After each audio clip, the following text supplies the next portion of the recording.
Bismillahirrahmanirrahim. Assalamualaikum warahmatullahi ta'ala wabarakatuh.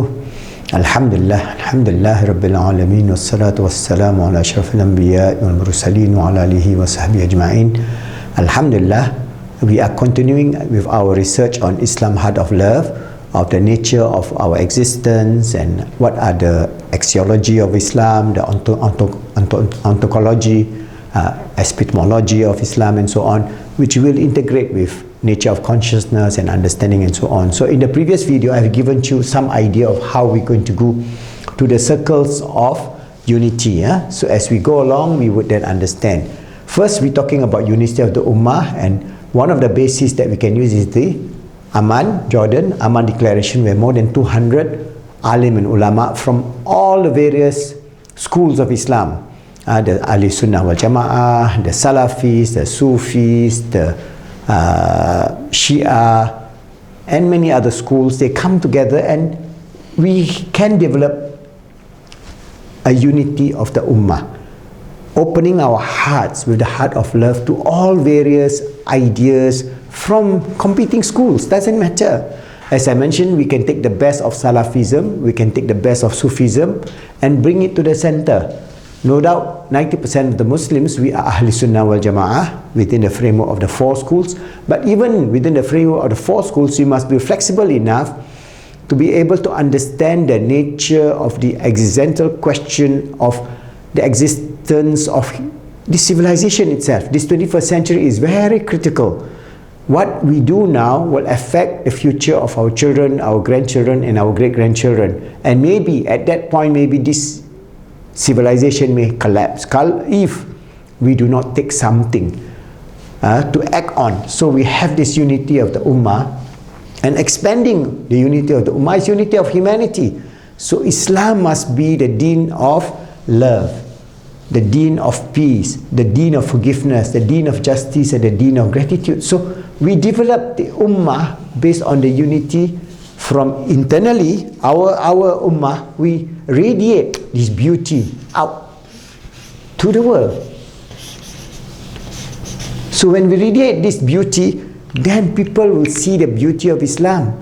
Then you won't see this idea of mass killing, suicide bombing, slavery by ISIS, extremist view, very hard view of existence, the division between Muslims and non-Muslims, because we cannot carry on with the old way of thinking, the paradigm based on my earlier videos, based on the situation in which we Muslims go through terrible hell, which we still going through, but we must find a via media approach in which the unity of the Ummah will radiate love, radiate peace, radiate forgiveness, radiate justice, gratitude, and many other values that we need in the 21st century.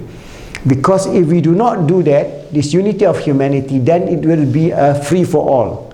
If, for example, this climate disaster, climate change, cause crop failure, there is already now scientists in a number of scientific papers, we are only 3 harvests away from global hunger. That means because of the whole system of monoculture, the whole system of so-called greedy agriculture, where we destroy this earth and we destroy the temperature of this earth, the increasing temperature, and we put in fossil fuel, the trees are now under stress. So the plants, whether it is maize, wheat, potatoes and so on, they are collapsing, because if there is rain, there's too much rain. If there's no rain, it's too hot.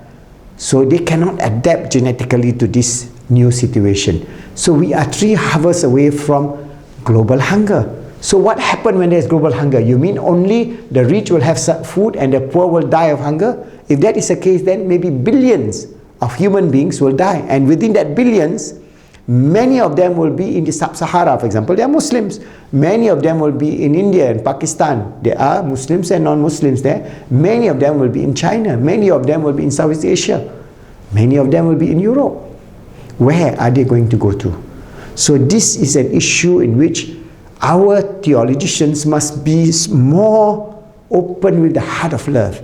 Without this heart of love, we'll still be in our little cocoon. Okay, oh, I am a Sunni, you are a Shia, I'm a Salafi, I'm a Sufi. So we build little cocoons, and then we just move along without really bringing together this beautiful deen as Allah has ordained. A deen of love, a deen of peace, a deen of forgiveness, a deen of justice, a deen of gratitude. So if we do that, then we bring about a new civilization, unity of earth and all its creatures and resources. So we Muslims then must be able to help this unity of human beings. That means we live together with all those people who are diverse, because Allah has ordained this diversity. There we have 1.7 billion Muslims out of the 7 billion humanity today. Out of that, maybe 2.5 billion are Christians, and then you have Hindus, 1+ billion, and so on. So we have to live with all of them until Yawmul Akhir. We have people of diverse view, because Allah ordained our life on this earth as a ground for belief or disbelief, acceptance of God or rejection of God. So for the atheists, the materialists, it's a fallacy in terms of that everything is based on materialism. It is a fallacy, but they took that route. Then it is their choice. But we still can live as neighbors in the spirit of we are all human beings and all its creatures. Now we're going through the 6th mass extinction of all creatures. At the rate we are killing our insects, our mammals, our fishes, there'll be no fish left in 30 years. That's not far, 30 years. This is the age of my children. At the rate we are exploiting the seas until it becomes barren, we are actually destroying every single chain of the life cycle that we are dependent upon. So if the species dies, we're going to die. So the same thing with resources. We exploit all the oil and gas and so on, and put so much CO2. Now CO2 level is the highest in the history of this earth for more than 3 billion years. Very long. From the ice core they can drill, and then you can see that never had the CO2 level exceeded 280 parts per million. Now it is 415 parts per million. And the projection at the rate we are pumping fossil fuel CO2, by another 10 years time, it will be around 450 parts per million. At that level, temperature will rise 2 to 4 degrees. At that level, the whole positive feedback system, the loop feedback system, will take on its own course, and this earth will be destroyed. So we have no choice but to react now to bring about the unity of the earth and its creatures. So I have explained this in great detail in my previous video on climate change, on unity of the Ummah, unity of humanity, and unity of this earth. Now we have to look at the unity of the cosmos and the universe. How do we view this cosmos, this universe? We are living within the cosmic scheme. We are just a little atom. This earth is just a little atom within the visible universe, because visible universe is just one little postage stamp of that we see with our telescope. To the end of that, we can see still there are galaxies and billions of galaxies that are floating away. What about those that we cannot see? So it could be trillion times more galaxies than we can ever imagine in the universe, the physical universe. So we have to understand that this universe is a purpose, there is a meaning to it, and this whole creation is a manifestation of the Almighty, the All-Merciful, All-Loving, for us to realize His grandeur.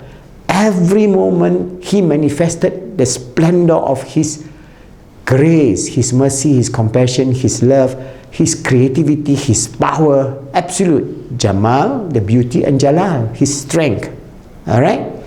So every day we see that. So when we understand this, then we understand that finally this cosmos and everything is radiating the unity of love. So there is the unity of Tawheed. So in Islam, everything here downward, this is the batin part, or the hidden. This is hidden. Okay? For example, we talk about Tawheed, the Zat, or the essential nature of Allah subhanahu wa ta'ala. It is not fathomable for us. but the sifah, all right, the attributive aspect of love, mercy, compassion, creativity, absolute will, power, and so on, all the 99 names that we reflect upon, Rahman, Rahim, and so on, all signifies the Tawhidic aspect of this universe. So from the batin, Allah is the Zahir and the Batin. That is His attributive aspect. So the hidden part of all this manifestation that He has put to being, from Allah He puts to being all this that we see and that we understand and that we appreciate. So there is this constant, from the Zahir and the Batin, from the Godhood, Tawhidic aspect, understanding that God is one, the Absolute, Allahu Samad, the Eternal, the Absolute, Lam Yalid wa Lam Yulad, He is not begotten nor being begotten, wa Lam Yakul Lahu Kufuwan Ahad, and there's none like unto Him. So this is understanding all that is here is His creative expression of who He is, and we as the center, the core of His creative expression can radiate outward right up to the hidden.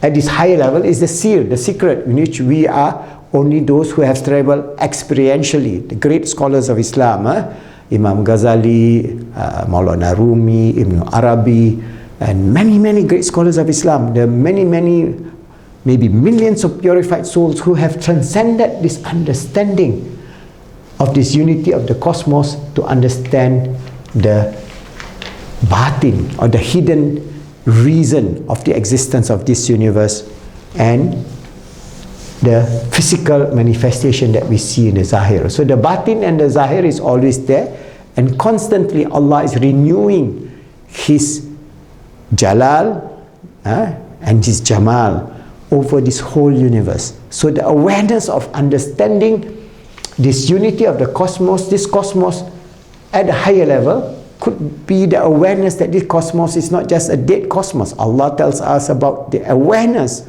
of this universe. And in many verses of the Quran, inshallah, I'll give you a better understanding on the metaphysics of cosmology. Within Islam, there is again this ontological and epistemological perspective, which is very deep in Islam, that we can do a lot of research, that every manifestation that He has given through the understanding of the nature of existence will bring us to glorify Allah, the unity of Godhood.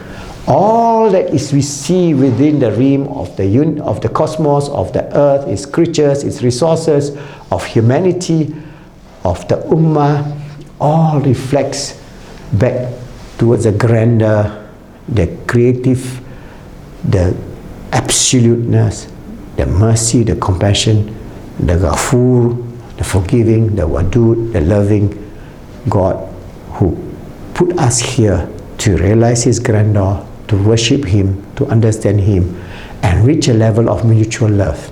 So at the highest level, when we understand all these things, we reach a level of loving ourselves, loving the ummah, loving humanity, loving all creatures, loving the universe, and finally reaching out to loving Allah subhanahu wa ta'ala, realizing that we are created for a purpose and meaning, to be His reflection of His Allahu Nurus Samawati wal Ard. Allah is the light of the heavens and the earth. We reflect His grandeur, His love, His peace, His forgiveness, His justice, His gratitude, and all the 99 and many more attributive aspects of the greatness of Allah. And we receive the awe, the understanding, the majestic greatness and the glory of Allah, that it is beyond your imagination. Only experientially, in moment of realization, we reach a higher level of being able to understand the purpose and meaning of our life, to be the servant of Allah, to be His Khalifa, His steward on this earth. Always striving for us to understand all these things. Striving to make ourselves good at many levels, striving, helping others to be good, and making the world good and pleasing to Allah subhanahu wa ta'ala. And if we can understand this, we will understand some idea of the beauty of this deen, that we can carry through, live by it, fulfilling the best of our existence on this planet Earth for a short while. Allah has ordained a short while on this physical plane, returning back to Allah, the spiritual plane, the first plane of our existence in the realm of Alam Alastu bi Rabbikum. May Allah guide us and give His light to our hearts and to all of us in the way of beauty, Iman, Islam and Ihsan, insyaAllah.